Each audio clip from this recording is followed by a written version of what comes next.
One hill I will die on is that the biggest bully in your workplace isn't a person, it's the unwritten social norms. As an IO psychologist, I've always been fascinated with unwritten rules in workplaces. That's why I did my dissertation on the unwritten rules of work for people from low-income backgrounds. But I did not realize how big of an impact and a devastating impact these rules have on people until I was in an organization that had the most bullying I have ever seen to this day. I was a manager in an elite organization, and really I was acting in a director capacity, but they paid me as a manager.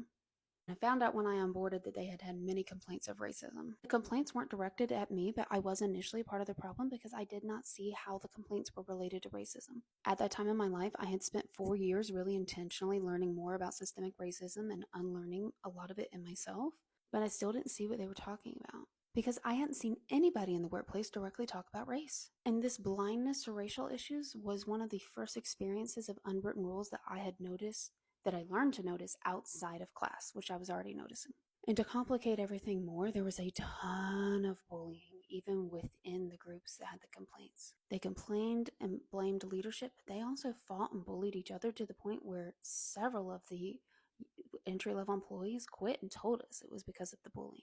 And still, our leadership did not do anything of substance. They sent a lot of "we hear you" letters that fell on deaf ears. And to complicate things even more, some of the employees voicing concerns about racism showed real ignorance of class differences. Because remember, this was a very elite environment. So even though there were people of color, nearly everyone in the environment was wealthy or from a wealthy background. I vividly remember them starting a donation war publicly over email, saying how much they donated to racial justice causes and shaming people publicly if they didn't donate as much as other people, without taking into account any of their other circumstances in life that might not be why they have a few thousand spare dollars to donate on the drop of an email. And I really wanted to understand what was going on, and I had already started developing my study on the unwritten rules of work for people from low-income backgrounds. So I took myself to what I call white people boot camp after work one day. And this is where I learned about the white supremacy culture framework, which I've posted about on here before. You can see my culture framework playlist. And this training was very healing and eye-opening. And I learned about a lot of norms that hurt people who even are white. They hurt us all because they're toxic. But they hurt, obviously, people of color the most.